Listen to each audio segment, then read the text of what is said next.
All right, Class 10, buckle up. Exam season is here, and this is your final, high-speed revision for ideas of development. We're going to lock in every key definition, every important comparison, and every single concept you need to absolutely ace this chapter. Let's do this. So, let's kick things off with a big question. We tend to think that if a country has a lot of money, it must be developed. But is it really that simple?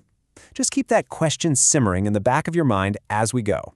So what on earth is development anyway? Well, the single most important idea in this entire chapter is that there's no one-size-fits-all answer. Development means very different things to different people. Here it is, your perfect textbook definition. Great for those one-mark questions. Development is all about a person achieving their most important dreams and goals. And the two keywords you have to remember here are different and, more importantly, conflicting. What's progress for one person might actually be a disaster for someone else. And this example just hits the nail on the head. For an industrialist, a factory owner, building more dams is development. It means more electricity, more production, more profit. But for a tribal farmer whose land is right there by the river, that very same dam means their home, their fields, everything they know, gone. Totally conflicting ideas of what development should be.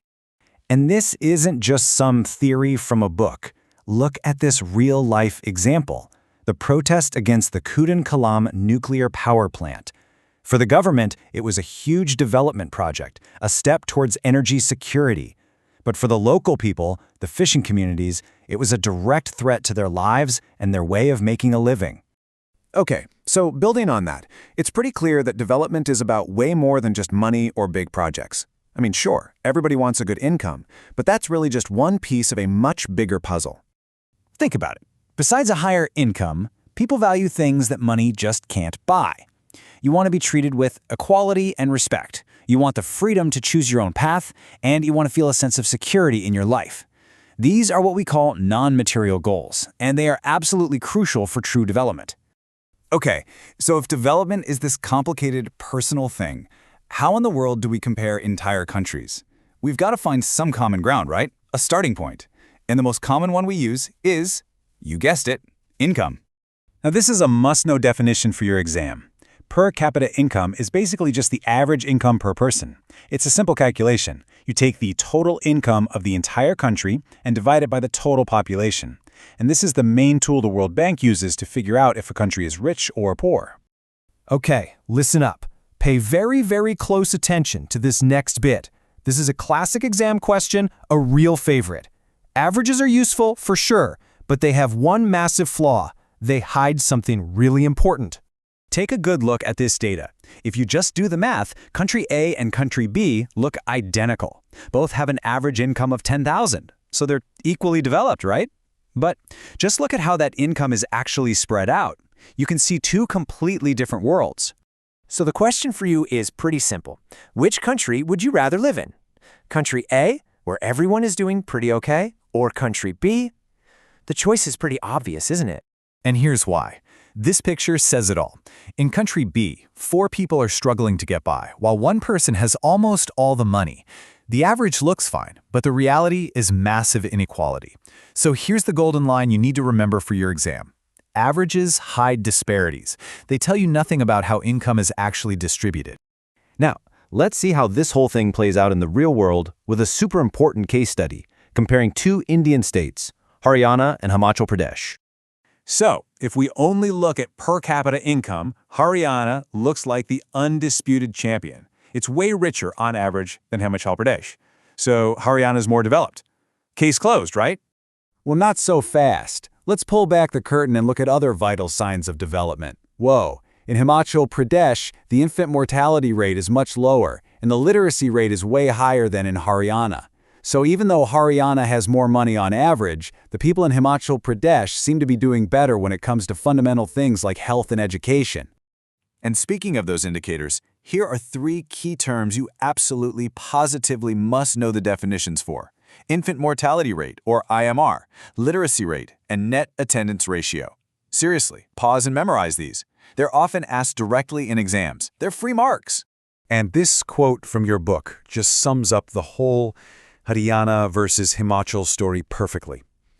Money is important, no doubt. But it can't buy you everything you need for a good life. It can't buy you clean air to breathe, and it can't, by itself, protect you from diseases. For those things, you need good public services for everyone. So if income alone is not a good enough yardstick, what's the alternative? Well, that brings us to a much better, more complete way to measure development, the Human Development Index, or the HDI. So how does the HDI work? Well, it stands on 3 pillars, and I've got a super simple memory trick for your exam. Just remember the word LIE. No, we're not telling lies. L stands for life expectancy, which is a great way to measure the overall health of a country.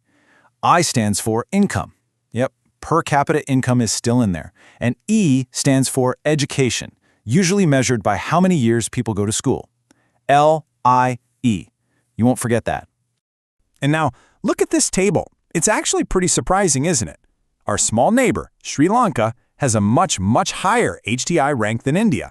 And while its income is higher, it's not astronomically higher. The real difference comes from its better performance in health and education. This just proves it once again. Development is about so much more than just money. All right, deep breath. We've covered all the main ideas. Now for the most important part. Let's do a rapid-fire revision of the 10 absolute must-know facts you need to have in your head before you walk into that exam hall. Are you ready? Let's go. 1. Development goals differ and can conflict. 2. People want a mix of goals, not just money. 3. Per capita income is used for comparison. 4. The big one. Averages hide disparities.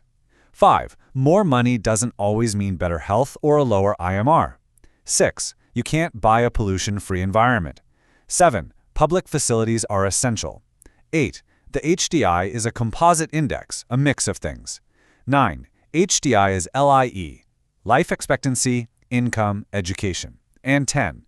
Real development is a combo of economic and social factors. Got it? Good.